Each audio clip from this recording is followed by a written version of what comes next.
If you're trying to figure out what's going on with the culture, what's going on with all this race stuff, just please listen up because this story right here pretty much captures the essence of what is driving the confusion for many black and brown people, what is driving the confusion for white people who are being coerced and tricked to thinking something that they think may be virtuous, but at the end of the day, it's really just going to end up in regression for black and brown communities because nobody's holding them accountable.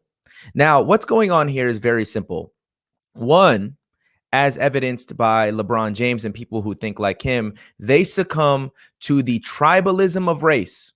They have a tribalistic thinking, and it has to do with skin color. So basically, if you are black or brown, you are part of their tribe. And if you are part of their tribe, you think a certain way. You deserve certain things.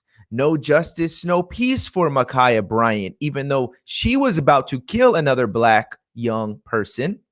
And I wonder if Ma'Khia Bryant actually connected with the knife, with all these people out there protesting and rioting and holding Black Lives Matter flags, and LeBron James tweeting "You're next" to this police officer.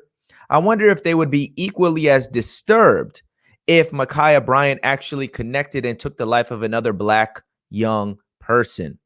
My guess is not even to the slightest. So you got to realize, first and foremost, this is tribalistic thinking. These people have idolized race. This is happening in the secular world. This is happening in the church. This is happening in the private sector. In the church, people are basically erecting the idol of race and worshiping race. If you are this certain race, then you deserve these certain privileges, which is wrong. In the culture, if you're black and you get shot by a white cop, there needs to be justice, as we're going to hear Ma'Khia Bryant's mother sadly say, and I say sad because it's sad that a mother would fail this much and then be so confused after the fact and then want to point the finger. Sad that these people would go out and protest and say, she's only 16. She's only 16. Yeah, but she was 16 with a knife, and the knife was about 1 foot away from connecting to another person's head, neck, throat, chest, wherever it may have landed.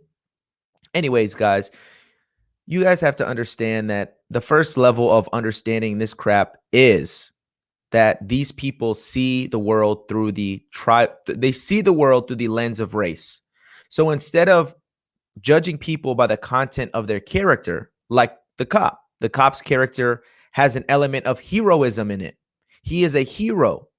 He is a law-abiding citizen. He is a protector. Those characteristics were seen in that cop that shot and killed Ma'Khia Bryant. But instead of looking at the content of the character, people who subscribe to the tribalism of race, what they do is they don't judge character first. They judge skin color first. Therefore, if you're the wrong skin color, then I have to reorient my thoughts and put my thoughts through a whole bunch of filters because I'm not allowed to think certain things virtuous about white people. And that is what is happening in the tribalism of race. Before I get to the second one, I just want to remind you guys, make sure to join the journey to 1K subs. Make sure you like, comment, share, subscribe, hit the notification bell so you're notified anytime I make a video.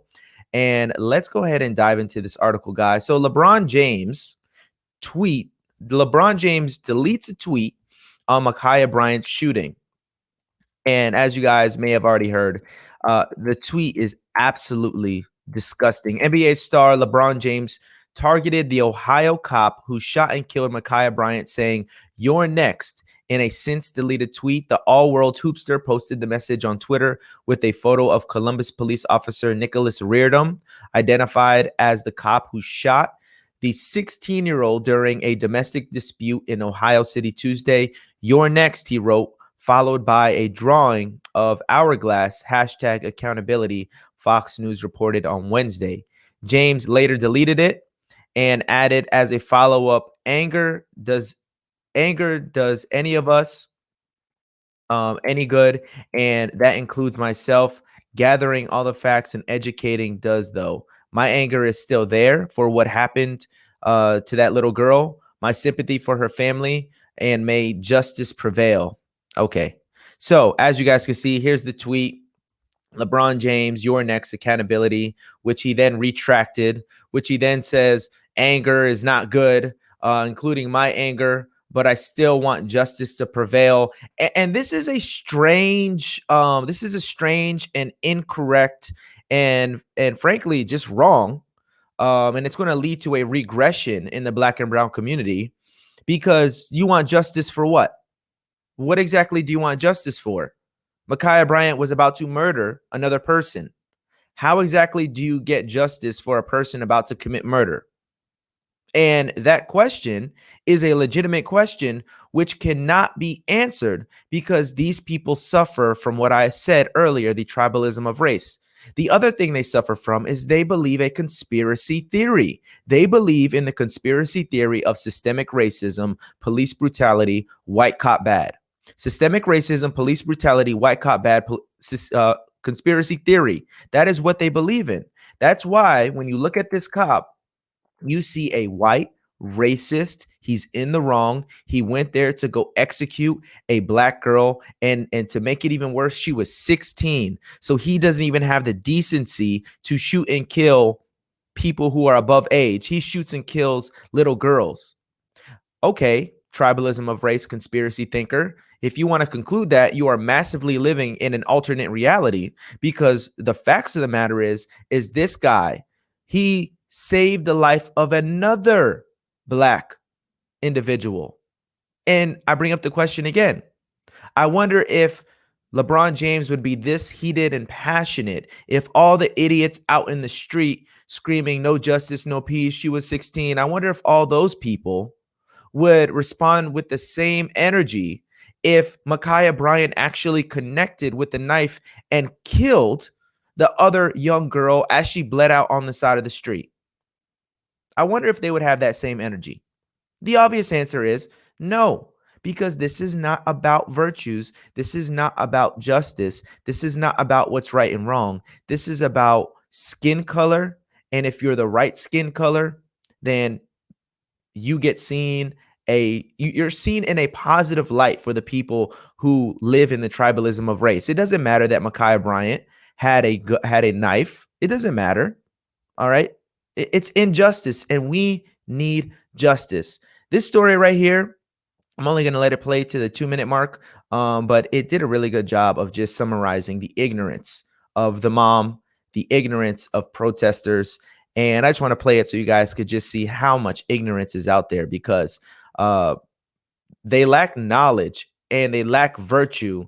They lack moral compass, because at the end of the day, Ma'Khia Bryant was about to kill another innocent young black girl. And I stand with the innocent young black girl who is about to get stabbed in the all pink. And I stand against people who are going to terrorize. Therefore, Ma'Khia Bryant and her mom are clearly in the wrong. This never should have happened. She's a loving girl. The mother of Ma'Khia Bryant is understandably hurting. All right, guys, this will be my little bit. I mean, we got to talk about that. This never should have happened. She was a loving girl. Okay. Now, if you're a parent and you want to interject the virtues of your kid, by all means, go ahead. But please address the fact of what happened in the moment. Please do that.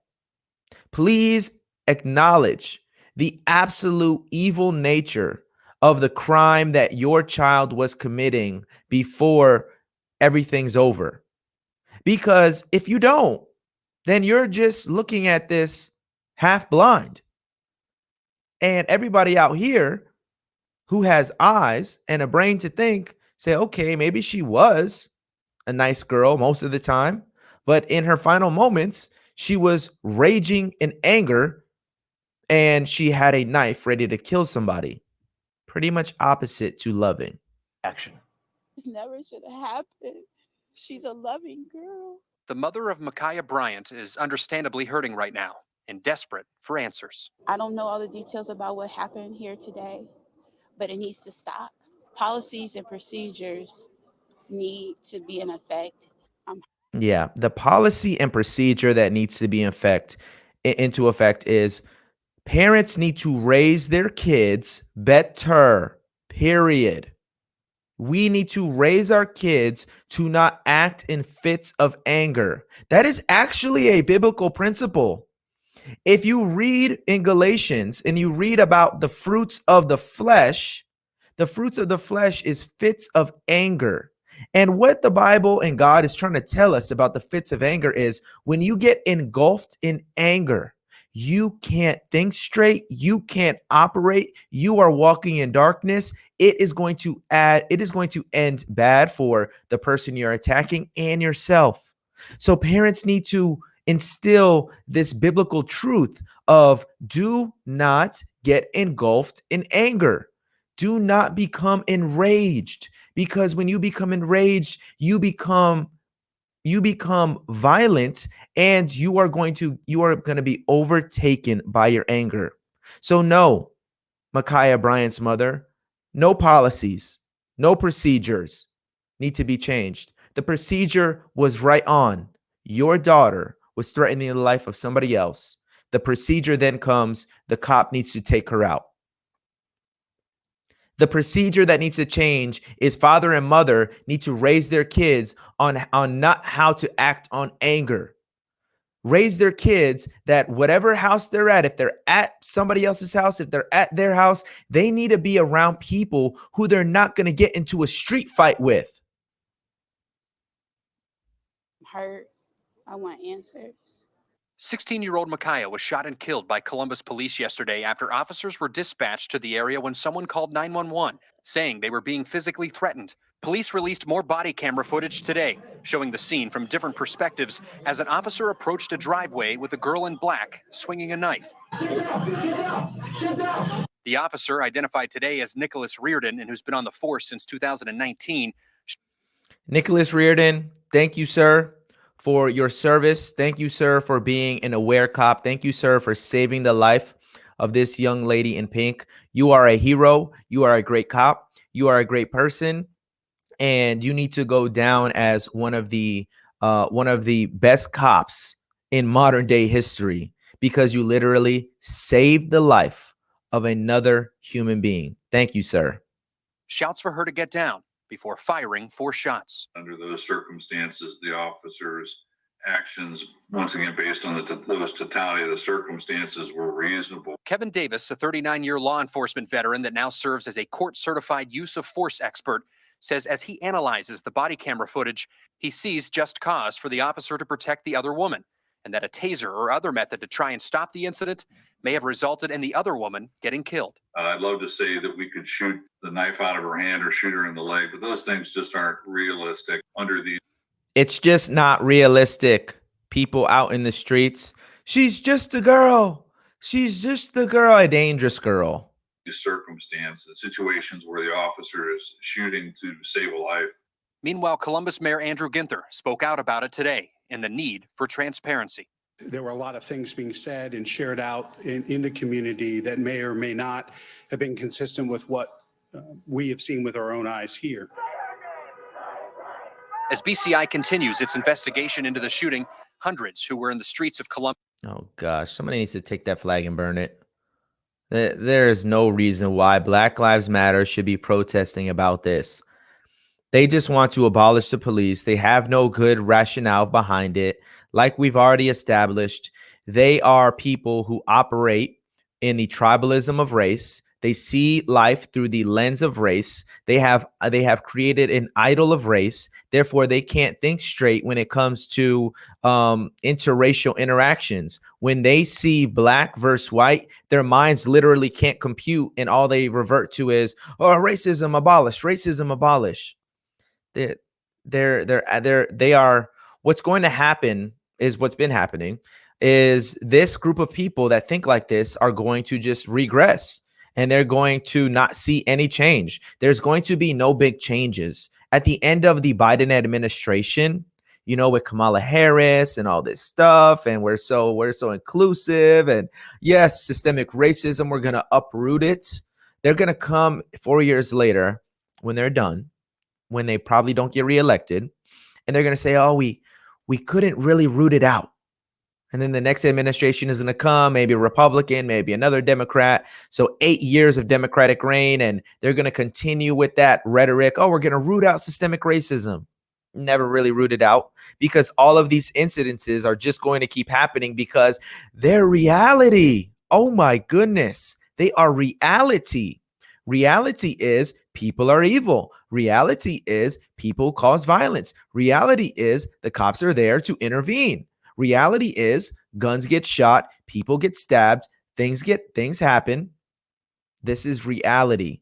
So 8 years later, they're going to say, we did our best to uproot systemic racism, but nothing's going to change. There's still going to be around 200 dead black people in the street, 400 or so dead white people in the street because of cops, most of it justified, very little of it injustice. It's going to be the same. It's going to be the same. These people look different. Yeah, we got a transgender in office, or please stop, a transgender in the cabinet, but it's not going to change, because what these people are mad about, when you look at this picture, when you look at these protesters, they are mad about the reality, the objective truths of life. One of them being, if you act in sin, if you act evilly, if you walk in darkness, you are going to fall and stumble, and your life may just end. And if you act in fits of anger, your own anger is going to be the reason for your demise. They don't like that truth. Who were in the streets of Columbus awaiting the Chauvin verdict spent last night protesting this shooting, a tragedy that resulted in a mother losing her child. I will never see Ma'Khia Bryant ever again. And I want justice for my daughter. Yeah, I want justice for my daughter. There is no justice for your daughter because your daughter was the criminal. There's actually justice for the other person. Oh my goodness, that's a groundbreaking idea, that justice actually serves the girl in the pink who was about to get stabbed to death. That's justice. So this mother, guys, I mean, she's mourning, but at the end of the day, we can't let our feelings be hijacked, because what is happening to many people who are sucked up into this tribalism of race and the systemic racism, white cop, bad, whiteness needs to be abolished, abolish the police, all of those conspiracy theories, they get swept away by all of that logic. They get swept away by critical race theory. They get swept away by anecdotal evidence. And then they sit here and they can't even think straight. I want justice for Ma'Khia. There is no justice for her. There's no justice when you literally get killed because you're attempting to kill someone else.